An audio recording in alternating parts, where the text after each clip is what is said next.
So what people have to understand is Dokkan 2 is sort of a reality at this point because of the massive improvements that they're making. So let's just start from the very beginning. This dropped 2 days ago at this point. 3 days ago. Yo, this dropped on the 23rd. I let it cool over. I let everybody drop their content. I was being patient. I'm like, okay, let everybody do their thing, and then I'll come and give my final opinion on it, right? I am a Dokkan channel, so let's get into it. They are massively overhauling Dragon Ball Z Dokkan Battle, and I'm talking about from minuscule things to huge things. They are listening to the players, right? They finally introduced pity. Shout out to Dokkan. Shout out to Amatsu. 2024 overall was an amazing year of Dokkan, and they have implemented so many good things to the game, right? I have been playing Dokkan for about 9 years of its lifespan. I wasn't there for year one. I wasn't there for Gogeta and Janemba. I was there when Super Saiyan 3 Tech Gotenks came out. He literally just got a Super Easy 8, by the way, but that's when I joined the game. It was Blue Kaioken Goku. It was Gotenks. It was the 70% meta. Then it went to the 100% meta, and then it was like the Goku Black and Blue Vegito, like 50% 3 key for extreme and super. It was something like that. Then 120% meta, like OG days, right? And they have changed so much about the game. And this right here is probably one of the biggest things that nobody really complained about, but it was always sort of a looming thing. And then, the new Dokkan Wiki, it sort of just filled all the problems out, right? The details. Look at this, the passive, the way everything is written. It's neat. It's not so clogged. Everyone can read this. This is a massive thing, but it's one of those things that we've been fine with. No one really complained about it. I mean, maybe the truth, maybe some like the big time long players, but I've never really heard someone argue or complain about it, right? We've just completely accepted, it's a Bible scripture. It's a whole passive, bro. The kit is just an entire proverb, bro. It's insane the way these kits are looking nowadays on Dokkan, right? You just gotta read, and read, right? But now like this is massive, right? They're just showing you, okay, the basic effects right there. These are the things that's always active, right? And then they show you the conditional passive right there. And they also show you the things that he has to build up, right? And they have symbols, these new symbols. But pretty much they're doing this just so you can read the kits a bit better, and it'll be easier for newer players to understand what the passive conditions are, right? Instead of just reading it back to back to back. AGL Goku, he's been out for a couple of years now. I guess they're just showing us this character to implement the new thing because he has a multitude of things in his passive, right? So I think this is really good and a nice improvement.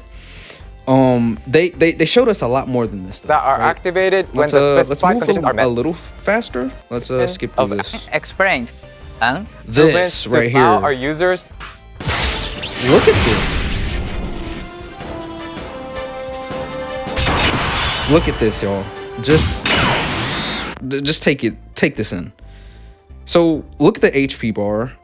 Look at the next character slot. I want you to peep the turn 1 in the top right, the menu screen, right? We'll talk about the animations and the pop-up characters in a second, but the HP percentage is probably the biggest takeaway. The wheel as well, like it's really complimentary. It's not like the hugest deal. I'm sure you're gonna be able to just click it, right? And it'll show you the whole wheel. And I'm sure, like, you see the item slot right there, the Dokkan wheel. It's just a different look, right? But that's not all. Look at these character sprites, man.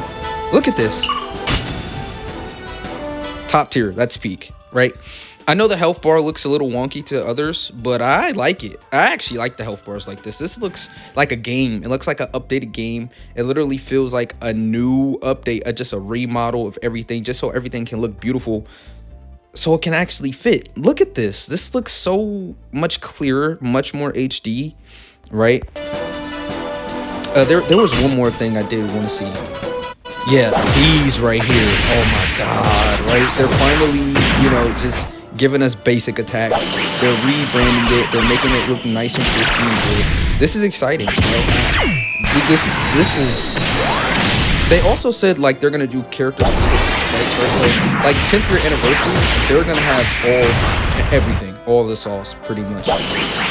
I'm excited because the way they're treating Dokkan recently, and the things that they're doing. Oh, look at a shot right here. Yeah, look at this. Oh yes. What are your thoughts? As a Dokkan player, this means something, right? Like if you're not a long time player and you're new, this is probably just like, oh, okay, they're just fixing a few things up. But I remember Dokkan used to be so trash, but I loved the game so intensely. Like looking at videos 7, 6, even 5 years ago, you just noticed the dramatic changes and differences in the game.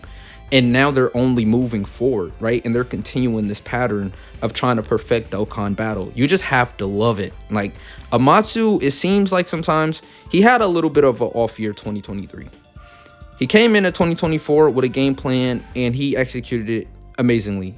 The only thing I didn't like about 2024 is AGL Frieza not really receiving buffs. But now we have Buhan, and Buhan saves AGL Frieza. It took a long time, but we do have Buhan now. We do have Lord Slug, right? We do have Easy Janemba, right? We do have these top tier LR Broly, both LR Brolys, right?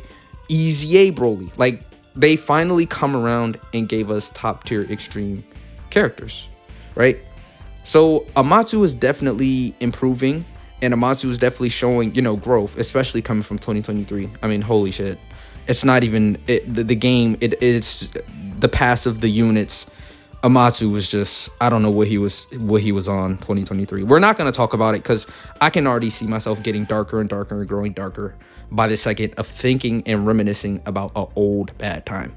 But 2024 was a good time, and I'm expecting huge things from 10th year anniversary. I'm expecting major overhauls, major updates. I think this is probably the best time to get into Dokkan ever, because it seems like they're just trying to listen to what the people want. We finally have a synced game. Like I can keep going on about the W's.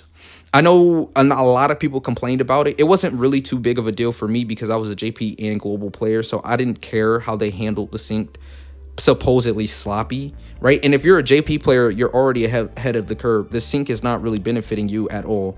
If you're a global player, of course it's benefiting you because we're getting everything at the same time. But what you got to understand is Amatsu wanted to, do what he wanted to do. And now that it's over, let's move forward and just accept the fact that it could have been handled properly. It wasn't, but they at least gave us something unique at the end, right? Go Tanks and LR Jiren, top tier premium banner, right? Now we're about to be in 10th year anniversary synced. So let's just hope that Amatsu is going to continue with this amazing game plan and 5,000 IQ plays he's been doing, right? Dragon Ball Legends is hot right now, right? And we actually have competition. I never really looked at Dragon Ball Legends like competition until I played it, right? I've just recently played Dragon Ball Legends and now I get the hype. Now I get it. It's like, holy shit, I've been not playing this game for years and years and just ignoring Legends, and Legends is actually like PvP Dokkan. It's literally PvP Dokkan. Like kits, like not passives. It's a little bit different, but special unique abilities, equips. It's basically like Dokkan, but it's PvP, and I get the appeal now, right? It's more interaction. The arts are amazing. The animations are insane. It's just like Dokkan, right? So now I actually see the competition between the games, and I think if Dokkan wants to take the game seriously, they can far outclass Legend, and they haven't even reached the potential, right? That's a whole nother video, but Dokkan can really take off if they want to, right? I just see the vision. So I love y'all. Hopefully you enjoyed the video. I know I was a little bit stale with moving and stuff like that, but we seen everything we needed to see, right? Everything looks beautiful, HD, and that's what I'm expecting moving forward. I'm expecting big things, especially from 10th year anniversary. Boy, leave in the comments below what you think 10th year anniversary is, but the way I see it, y'all, 10th year anniversary is about to just blow everything out of the water. Like, I didn't believe in a power creep hype, but I do now. Like, 10th year anniversary is about to be different. Peace. I'm out.